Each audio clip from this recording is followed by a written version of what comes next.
How mischievous can a naughty child be? The doctor inserted forceps into his nostrils, and a toy police officer was pulled out. The doctor advised the parents not to let the child play with such small toys. However, the matter didn't end there. The next day, the naughty child came crying to the hospital again. The accompanying parent felt deeply guilty, unaware that the naughty child had once again stuffed something into his nostrils. The doctor attempted to extract it with forceps, but the naughty child was extremely uncooperative. The waiting patients nearby couldn't bear it any longer.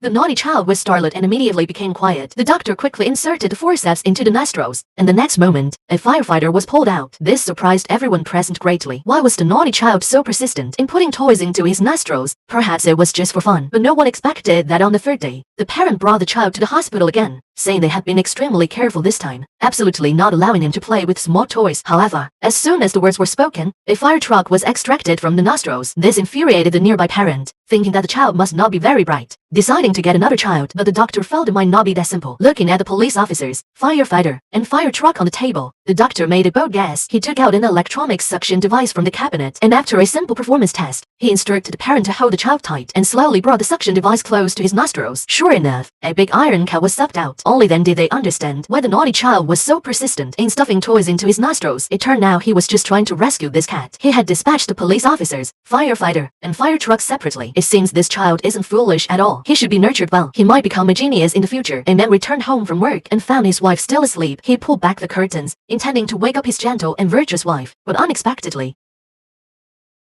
a big slap directly stunned the man. It was at this moment that his wife finally realized that there might be a problem with his body. The two hurried to the hospital for treatment, but even at the hospital, the woman could still maintain high-quality sleep for 18 hours a day. She even suspected herself of having depression, because excessive sleepiness and irritability are common symptoms of depression patients. But House thought it might also be a brain tumor. They immediately arranged for the woman to undergo an MRI, but they didn't find any abnormalities. However, the woman's condition continued to deteriorate. She even had seizures, and a large amount of fluid began to enter her lungs. The doctor quickly grabbed a suction pump, and with their urgent rescue efforts, the woman's life was saved. But unexpectedly, after the seizure, the woman couldn't even write anymore. Such symptoms left the famous House at a loss. Just when they were at a loss, the woman had a new problem. Her arm was incredibly itchy, and then a large lump appeared, from which countless ants crawled out. The sight frightened the woman, but when the doctor arrived on the scene, they found that it was all his hallucination. To calm him down, they had to inject him with a sedative. Then they went to where the woman worked to see if there were any new discoveries. It was at this moment that they noticed this restaurant actually served rabbit meat. This immediately made them think of tularemia, because tularemia symptoms were extremely similar to the woman's. And at this moment, House had a new speculation that it might be African trypanosomiasis, but his colleagues were skeptical.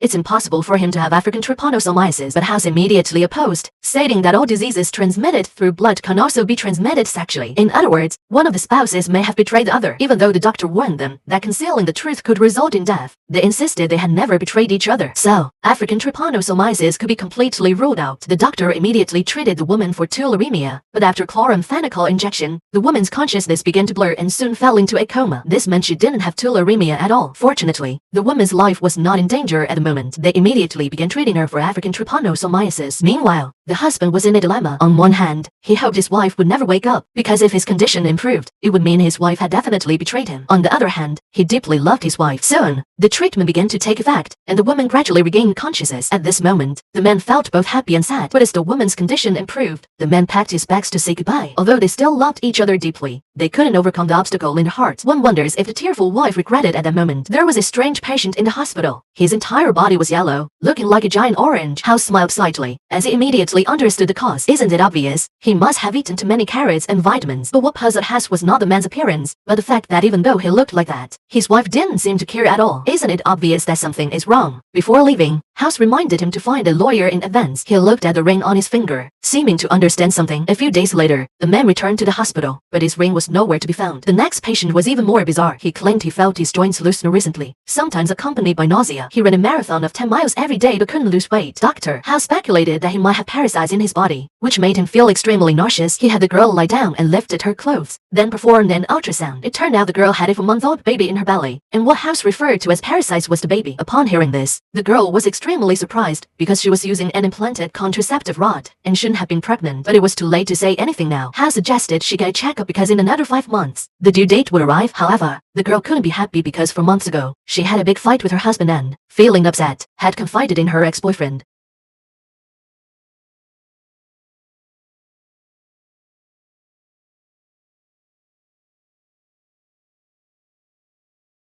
However, the next day, the woman dragged her husband to the hospital and asked Dr. House to perform a blood test for her. House immediately understood the woman's intention and helped her fulfill this small request. When the paternity test showed that the child was indeed her husband's, the woman finally breathed a sigh of relief. It was at this moment that she finally realized she was going to be a mother and hoped that House could help her keep this secret forever. The young couple secretly took off in the father's expensive sports car. When they were once again immersed in the thrill of speed, the boy sitting in the passenger seat suddenly started coughing violently. At first, the girl didn't pay much attention, but when he looked up and saw bloodstains on the rearview mirror, she sensed something was wrong. The next moment,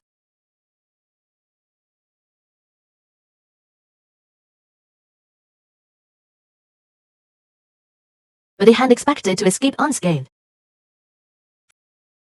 Fortunately, the girl was unharmed, and the boy only suffered minor injuries. But why did the boy cough up blood? By reviewing the boy's medical records, it was discovered that he had been to the hospital many times because of coughing up blood, but the cause had never been identified. Additionally, the boy also suffered from hemolytic anemia, which was unusual for a 16-year-old. House speculated it could be genetic, but the assistant disagreed. It could also be meningitis, but tests ruled that out. This piqued House's curiosity. He loved treating complex cases like this. He immediately called a meeting with his team to discuss. If they didn't find the cause of the red blood cell breakdown soon, the boy could die within a few days. They first ruled out environmental factors, because the boy's father was very wealthy and the house was meticulously cleaned every day. Even the bed sheets and pillows were changed daily. Little May suspected it could be lupus, which can cause hemolytic anemia, but Xiao Bai thought it might be drugs or cancer. After confirming the three possible causes, they began investigating one by one, but the results of the test surprised everyone. All three possibilities were ruled out. Meanwhile, the boy developed new symptoms. He suddenly lost vision in his left eye. Upon examination, they found a blood clot in the boy's eye. If not treated within 2 hours, the boy would permanently lose his sight. To restore the boy's vision, they could simply use heparin to dissolve the clot.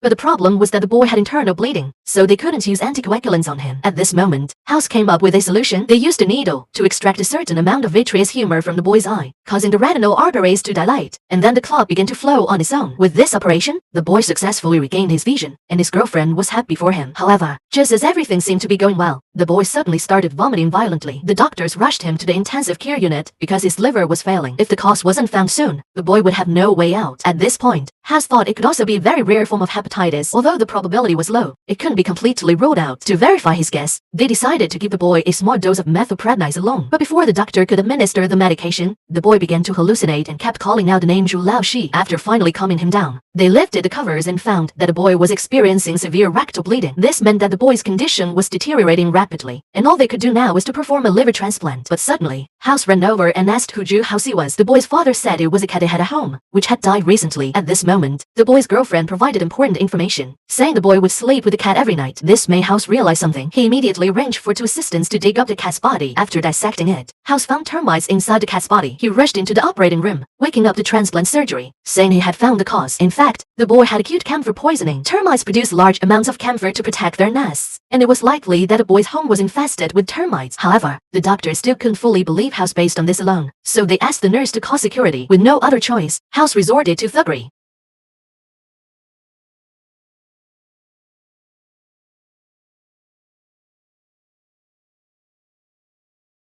As a result, the transplant surgery had to be forcibly terminated, and the assistants all thought House had gone mad because according to House's speculation, if the boy's illness was caused by camphor poisoning, then after the boy was admitted to the hospital and the pathogen was blocked, theoretically, the boy's condition should have gradually improved. But the reality was the opposite. House explained that camphor is a fat-soluble gas, so when the patient inhales it, it accumulates in the fat cells. Due to the poor hospital food, the boy's weight started to decrease after being hospitalized. In order to obtain more energy, his body started to burn fat, releasing camphor into his circulation system, which led to the deterioration of his condition. However, as soon as House finished speaking, the boy's father rushed over and punched House because he felt House had been delaying his son's treatment. Even the liver that had just been transplanted had missed the optimal treatment time and had already been transplanted to someone else. But House remained indifferent, believing he had done nothing wrong. Not only did he spare the boy from the pain of surgery, but the liver he had just used had also saved the father of 3 children. To verify his guess, they went to the boy's home together. As the walls were broken open, a large number of termites poured out, confirming House's judgment was correct, and the treatment was simple. They just needed to give the boy more chicken soup. As the boy gradually recovered, what kind of bizarre patients would House encounter next? This boy had a rare disease, and House was his attending physician. He first tested the nerves in the boy's feet, and then marked the big toe with a pen, preparing to cut off the toes with scissors. When the boy saw this scene, he was stunned on the spot.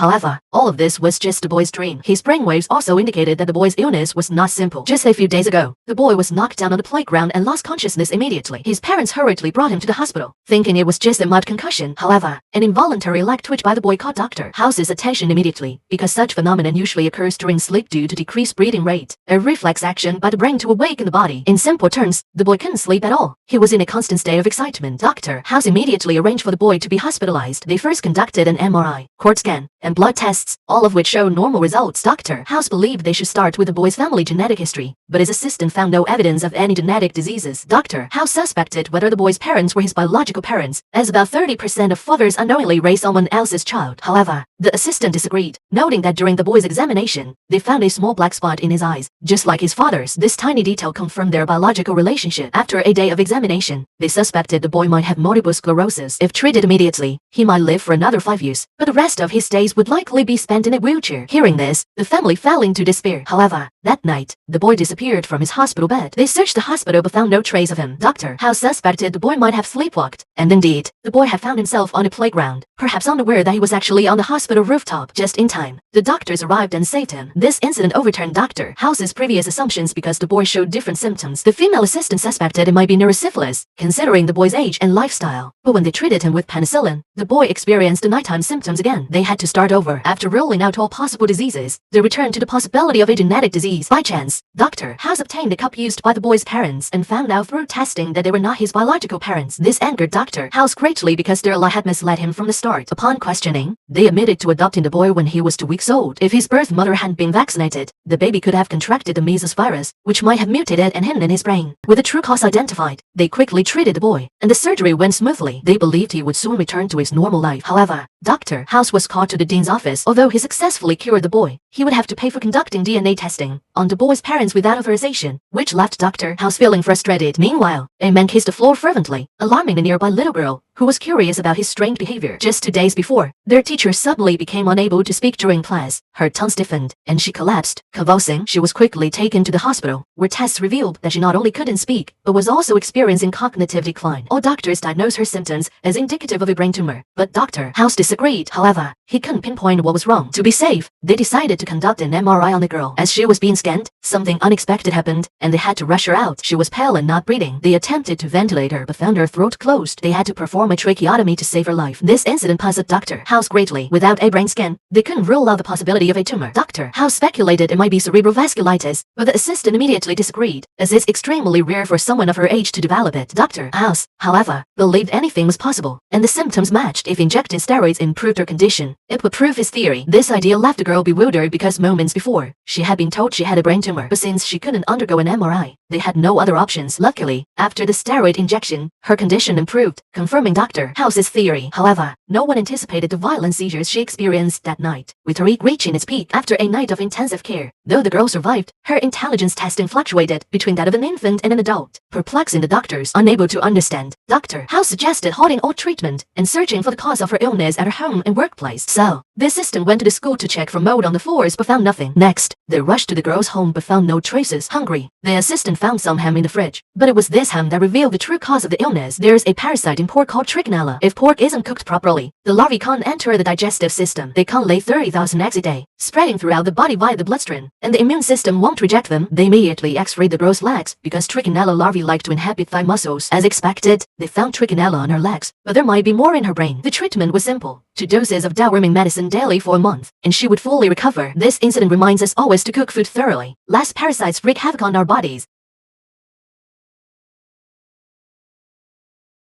What kind of illness can make a strong woman suffer so deeply? One moment, she's sitting comfortably in a high-end office, sipping coffee with her legs crossed, but as the muscles in her thigh contract sharply, she instantly senses something is wrong. Her assistant quickly dials for emergency assistance. Even at the hospital, she continues to work at high intensity every day, causing her assistant to worry. Doctors advise him to rest more because her condition may be quite serious. Initially, they suspected it might be a blood clot, so they immediately arranged for her to undergo a vascular imaging test, but the results showed everything was normal. House thinks otherwise.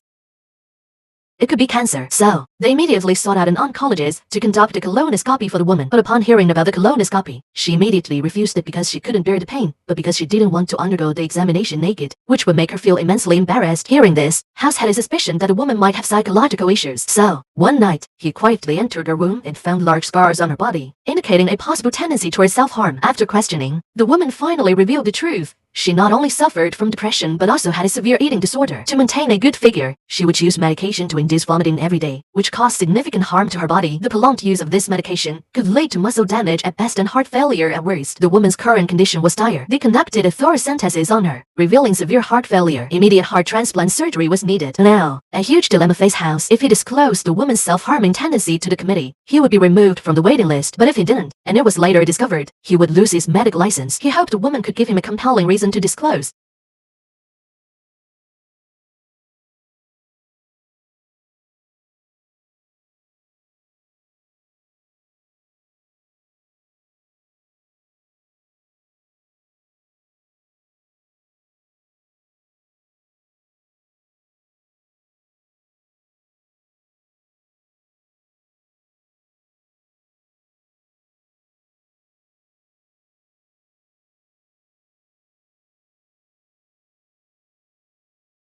Got the desired answer. House took on all the risks, helping to conceal the illness, allowing the transplant surgery to proceed smoothly and very successfully. I believe that with this experience, he will surely find the meaning of life again. A woman came to the hospital bleeding from her lower body for a checkup, but the results startled her. The doctor said she must have had a miscarriage. The woman hurriedly explained that she was still single and couldn't possibly be pregnant, let alone miscarry. But House thought she was lying and quipped, "If that's the case, then you must be carrying Jesus." Then he walked away. However, the next day, the woman returned to the hospital, complaining of a sore neck and suspecting she might have leukemia. After examining her, House discovered what seemed to be hickeys, leaving the woman even more puzzled as she claimed to have been single since her divorce. This surprised House greatly, who plucked a strand of her hair to perform an alcohol and exchange machine test, suspecting she might have experienced love involuntarily. However, the results disappointed him. On the third day, the woman presented new symptoms, saying she had developed a rash on her body and asked House to take a look. After careful examination, House concluded that there were carpet friction marks. Yet, the woman remained adamant about being single, leaving House puzzled to uncover the truth behind her behavior. He had her stay overnight in the hospital's lab. The results showed that at 2:45 in the early morning, her brainwave suddenly started to jump, indicating possible drink to induce symptoms. The woman then realized why she had been feeling tired lately. She remembered her ex-husband lived downstairs and had been called in to reconcile recently, combining her symptoms and her dream activity. House speculated that she might have been sleepwalking to see her ex-husband. Hearing this, the woman seemed to understand something. If your thighs twitch like this, your body may be sending you a distress signal. The next moment, the girl began to have severe convulsions and foamed at the mouth. Doctors rushed to save her. Such episodes occur several times a day, and all doctors feared she might not make it through the week. The girl had just turned 18 this year. In a car accident, the steering wheel crashed her chest. To save her, doctors transplanted a heart, but she needed 6 months of recovery at home due to suppressed immunity. Her mother refused any visitors to prevent accidental exposure to allergens. Even her daughter's boyfriend had to undergo thorough cleaning before meeting her, as the slightest mistake could endanger her. But today, the girl's arm suddenly swelled, followed by difficulty breathing. She turned over in bed, searching for medicine in the cabinet, but couldn't open it no matter how hard she tried.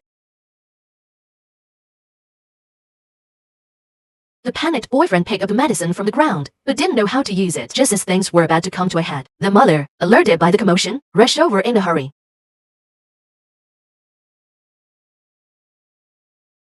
The girl was then out of danger. The doctor immediately came to the house for an examination and found it cleaner than the hospital. With no allergens present, House believed the problem must lie with the boyfriend, since the girl hadn't seen anyone else before falling ill. Under House's relentless questioning, the boyfriend admitted to recently taking penicillin. This led House to suspect the girl might be allergic to penicillin. However, at that moment, the girl suddenly began convulsing and foaming at the mouth, symptoms unrelated to allergies. It turned out her heart was the issue, overturning House's previous hypothesis. To find the true cause, they conducted a cord scan, which ruled out cardiovascular disease. Yet, the next day, the girl's right thigh started losing strength, a dangerous sign. Further examination revealed spontaneous contractions in her thigh muscles, indicating her condition was worsening. However, the cause remained elusive even after a lumbar puncture and electromyography. Meanwhile, the girl's condition deteriorated again, bringing her to tears. House once again pointed the finger at the girl's boyfriend, suspecting that he might have brought a tick into her room. Given the various symptoms under House's relentless questioning, the girl finally confessed. Just a few days before the incident, her boyfriend had secretly visited her, and a tick crawled onto his pants, ending upon her. However, this was just House's speculation. If they could find a tick in the girl's hair, all would be solved. However, everyone confirmed that the girl had undergone a thorough examination upon arrival at the hospital, and no ticks were found. At that moment, the girl's heart rate and blood pressure plummeted, prompting prompting them to rush her to emergency care. But in the elevator, House secretly pressed the emergency button. Realizing there was one place they hadn't checked, he opened the girl's clothes, astonishing his colleagues. But just as the elevator doors opened, the girl's parents, angry at what they saw, rushed towards him. But then House raced to take in his hand, proving his theory correct. Shocking everyone, the girl had imagined that a tiny tick could nearly cost her life. The doctor inadvertently discovered that the patient's right leg had no knee reflex, worrying Dr. House because this patient was no ordinary person. 3 months later, he might become the first black president in history. During his speech, he suddenly couldn't speak and then collapsed down the stairs. Upon examination, they found spots in his brain, possibly a tumor or infection. A brain surgery was needed to confirm, but due to the patient's status, it was risky, and even the hospital director hesitated to approve it. Surprisingly, the patient had great trust in Dr. House's skills and agreed to take all risks. The 20-centimeter needle was inserted into his brain, but the results were unexpected. It wasn't a tumor infection, but toxoplasmosis, suggesting the presidential candidate likely had AIDS. Though toxoplasmosis is common, it usually only causes brain damage when the immune system is compromised. The man angrily pleaded with the doctors not to reveal this, opting for an HIV test under a different pretext. However, the results came back positive, indicating he indeed had AIDS. On the second day of treatment, his right leg lost all sensation, suggesting the antiretroviral drugs weren't working. They repeated the HIV test, which turned out negative, indicating the first result was a false positive, a 1 in 5,000 chance. While relieved, they still hadn't found the real cause, leaving all doctors perplexed as the man's condition worsened. Going through his medical history, they unexpectedly discovered he had epilepsy at the age of 6, triggering a realization in Dr. House. He rushed into the room, removed the man's oxygen tube, and asked if he had taken any medication at the age of 6.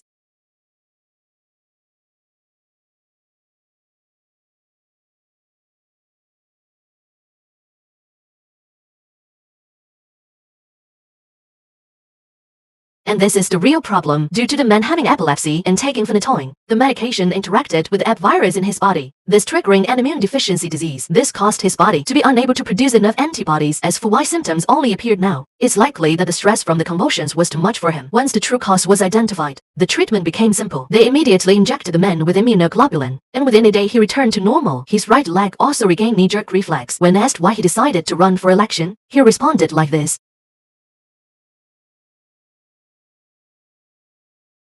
The man collapsed on the bed immediately after finishing exercising, and by the time his girlfriend reacted, he had already fallen into unconsciousness. Losing consciousness, the man was quickly taken to the hospital, where his condition continued to worsen. House believed they should first control his blood pressure because the boy's symptoms were similar to sepsis. They decided to start with antibiotic treatment, but what surprised the doctors was not only did the boy's condition not improve, it was accelerating and deteriorating, and new problems arose. The boy's kidney function was failing. They reopened discussions. Chase believed the boy had an abdominal infection because it could explain the boy's myocarditis, hypertension, and fever. The House immediately disagreed because if that were the case, the boy's cough and rash couldn't be explained. House then used a pen to circle on the blackboard the correlations of all the symptoms. However, to their disappointment, there was not a single disease that could explain all the symptoms. At this point, House thought, if the boy had 2 diseases simultaneously, then everything would make sense. They immediately arranged for the boy to receive simultaneous treatment for 2 diseases, and the results were obvious. The boy quickly recovered to normal. His mother thought he could be discharged soon, but House didn't celebrate for long because the next day, the boy's white blood cell count dropped sharply, which meant his immune system was about to fail. They immediately took the boy to the sterile room, where he was in great danger now. Even a slight cold would be fatal for him. They needed to extract bone marrow from the boy for testing to see if it was a viral infection. The sudden reversal of the condition puzzled House. He went to the pharmacy to get some painkillers, but accidentally discovered that the pharmacist had given him the wrong ones. This gave House an idea that if the boy's condition was also due to taking the wrong medication, then all the problems could be explained. He immediately approached the boy's parents to inquire, and upon hearing House's explanation, the mother realized her big mistake because the boy had been taking cough medicine before. When his condition improved that day, and he was still coughing, she gave him another pill, not realizing that the situation worsened thereafter, and the medication the boy's mother had taken was not cough medicine at all, but a gout medication because they had the same shape and color and were often mistakenly taken by pharmacists. The gout medication contained colchicine, which, if used improperly, could cause a series of symptoms the boy experienced and the boy's hair falling out. Further emphasized the speculation. After identifying the true cause, they quickly began treatment for the boy, which was simple, neutralizing the colchicine in his body with antibodies. With the correct treatment, the boy's body recovered quickly, and it was expected to be discharged soon. This incident also tells us never to take medication indiscriminately. This baby was not even a day old when he was placed into a machine for an MRI. As the machine started, the little one had no idea what fate awaited him because just now, as House passed the newborn ward, he was surprised to find several children with intestinal obstruction. The assistant thought nothing of it, saying many newborns would encounter such situations, but House firmly believed there might be an infectious disease spreading in the hospital because the children's temperatures were continuously rising. He quickly reported this discovery to the dean, but was scolded by the dean, who thought he was just being idle. So House, with his assistant, began checking the conditions of newborns on each floor. The results were unbelievable. One newborn after another began to have high fevers. This also made the dean take it seriously. To prevent the spread of the disease, he arranged for pregnant women to go to other hospitals and immediately began disinfecting the newborn ward and checking for possible infectious diseases. The children were sent for MRI scans one by one, and after their initial diagnosis, they suspected it might be bacterial infection. But since they couldn't determine which one, they decided to use 2 antibiotics simultaneously to treat them. However, what they didn't expect was one of the children developed kidney failure and soon stopped breathing. In the end, they couldn't save him, which overturned House's speculation to save other children on the brink of danger. House conducted an autopsy on the child who had just died and found fibrosis in his myocardium. He had reason to believe that a virus had infected their hearts, but there were thousands of types of viruses, and they couldn't go through them one by one. House needed to select the most likely one from thousands of viruses. In the end, they narrowed it down to 8. They not only had to draw blood for testing from each child, but also check their mother's bodies for antibodies to certain viruses. The workload was quite substantial, but through their tireless efforts, they finally determined the virus was Echo 11, a gastrointestinal virus that could cause diarrhea, colds, and rashes in adults, but was fatal to newborns. Knowing the cause, they quickly began treatment for the infants, and soon they passed a critical period, and it was believed they would fully recover soon. Although this crisis had been resolved, there was still a lingering question in House's mind: who was the carrier? Just then, he heard a few coughs behind him. It was a nurse pushing a baby toy, wiping her nose. Seeing this scene, House suddenly understood everything. The nurse was carrying a gastrointestinal virus, transferred from her nose to her hands, and then to the toy, which then passed the virus to the baby. Yet she remained oblivious, unaware of the danger she had brought to so many families. The woman raised her arms, revealing her hands covered in rashes, which had begun to ulcerate. House examined them and found it was contact dermatitis. He speculated that the woman had encountered an allergen, so he took antihistamines from the cabinet, which could effectively block allergic reactions. Seeing the nun take the medicine, House left the outpatient room, but just as he left, an accident occurred. After taking the medicine, the nun began to have difficulty breathing. After examination, House found it was an asthma attack, so he immediately took adrenaline from the drawer and injected her with it, which could open the patient's lungs and help her breathe. House suspected the woman was likely allergic to the anti-allergic drug, and just as he was about to check her pulse, the woman's heartbeat suddenly accelerated, and soon she had no heartbeat. House immediately performed CPR on her, and luckily, with timely rescue, the woman was saved from danger. The dean soon learned of this, and he suspected House had made a mistake, causing the patient's heart to stop suddenly. But House believed he couldn't make such a low-level mistake, so the dean ordered him to find the cause of the cardiac arrest within a day. They first had the nun undergo an MRI, but halfway through, something unusual happened. They immediately pulled the nun out, but she seemed possessed, claiming she had seen Jesus. The doctors quickly stepped forward to calm her down, and found red spots on her thighs. After testing, it was found that the patient's immune system was severely damaged. To find out the true cause of the nun's condition, House went to the convent to see if there were any new discoveries. Through conversation, he learned that the patient, Anne, had lost both parents at a young age and entered the convent at the age of 6, but left at the age of 12 to begin a life of wandering. During this time, she not only developed a drug addiction, but also became pregnant and had an abortion. After experiencing all this, she returned to the convent once again, but none of this had anything to do with her condition. Just as House was about to leave, he noticed something strange about the tea here. He brought the tea leaves back and threw them in front of the dean, explaining that this type of tea could increase lung capacity, raise blood pressure, and stimulate the heart. If adrenaline was used after drinking it, it could cause cardiac arrest. After clearing his own suspicion, they now needed to find out what the patient's allergen was, because from what he knew, the patient had been in an allergic state for a long time. So they prepared an isolation ward for the nun, where the air and water were filtered to ensure there were no allergens. Once the patient's condition improved slightly, they would gradually introduce possible allergens to see which one caused the reaction. But what surprised everyone was that the nun had an allergic reaction as soon as she entered the isolation ward, which was obviously illogical because there couldn't be any allergens in the room. House thought, since they couldn't find the cause from the outside, they should look for clues inside the patient's body. He immediately arranged for a full body examination for the nun, and sure enough, there was a new discovery.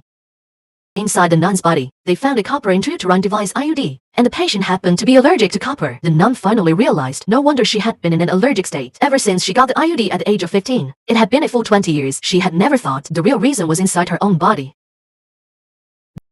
The female patient sprayed salt soda onto the doctor's face because she didn't want to undergo a blood test. Faced with the woman's stubborn resistance, the doctor gave up trying to reason with her and instead called a nurse to administer a sedative injection. As the medication began to take effect, the woman gradually calmed down, but unexpectedly, later that night, the woman began to vomit blood, which frightened her son who was by her side.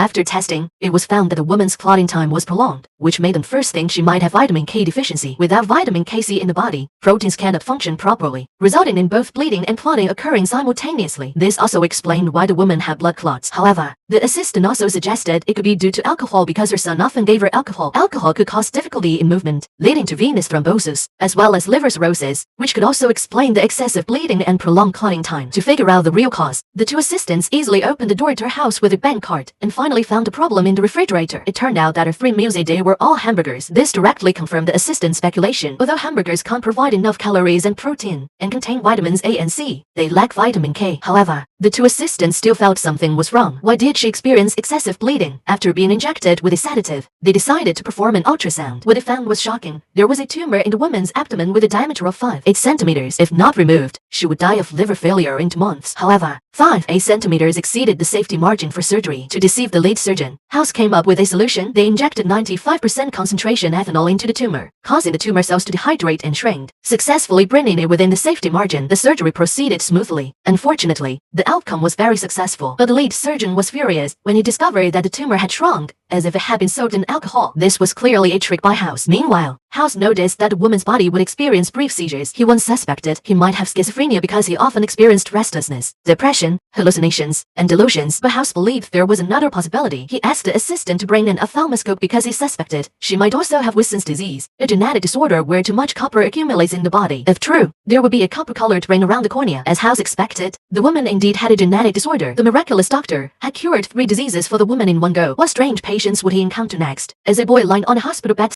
suddenly started convulsing. This scene was observed by House, who was surrounded by the ward. At one point, he suspected the boy might be a drug addict. However, the mother believed her son wasn't the kind of person. With no evidence, they had to search the boy's room for hidden flour. They rummaged through drawers and cabinets, even under the bed, but found nothing. Just as they were about to leave, they unexpectedly discovered that the ketchup in the boy's home had bulged, indicating bacterial growth, and the boy had eaten ketchup on the day of the incident. They thought they had found the cause of his illness and rushed the ketchup to the lab for testing. However, as soon as House walked in, he scooped a spoonful and tasted it, immediately changing the direction of the investigation. Considering that the poison might still be on the boy's skin, House immediately arranged for the nurses to give him a thorough cleaning. Blood tests revealed organophosphate poisoning, and the doctor immediately treated the boy with atropine. Unfortunately, shortly after the medication was administered, the boy experienced cardiac arrest. They hurriedly used a defibrillator to resuscitate him, barely saving his life. The ineffectiveness of atropine made them realize they needed to identify the name of the pesticide to proceed with targeted treatment. They went back to the boy's house and finally found an empty can of pesticide in the garage. They immediately brought specific medications to treat the boy, but the mother, still reeling from the previous failure, refused to consent. As they argued, an emergency patient was rushed into the hospital, exhibiting symptoms identical to the boy's. Strangely, there was no pesticide in the patient's house. After investigating, they found that the only common factor between the two was riding the same school bus. Doctors quickly inspected the bus but found nothing. When all seemed lost, House thought that if the poisoning was caused by skin contact, it would take at least 3 hours to manifest, and they were all still at home at that time. They simultaneously visited the homes of 2 families, searching for shared items. They soon discovered that both families used the same laundry detergent. It was highly likely that the poisoning was caused by this inferior detergent.